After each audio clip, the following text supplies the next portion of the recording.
When my son Sam first came to CTAC when he was 3, he did not have much language. He was withdrawn into himself. Receiving the therapy at CTAC has really changed his life. Being at CTAC has allowed him to communicate so much better and allow him to make friends and relate to people. He is happy. He's happy to come here. He is learning skills that allow him to be a member of our community. And in a school environment, it's made him so much more flexible and so much more able to learn. My son is Carver Russell, and he's 3, almost 4.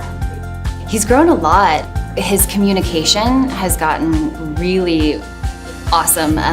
Even in the last few months, he's putting a lot more sentences together, and he's stringing together things that he just wasn't before. He's also getting a lot more social. In the beginning, we had some issues with him not really wanting to interact with other kids, or he just wasn't interested, and now he's very social. He loves his friends. Find a good place like CTAC that care about your kids and care about your family, because then it's going to help your child definitely adjust as well.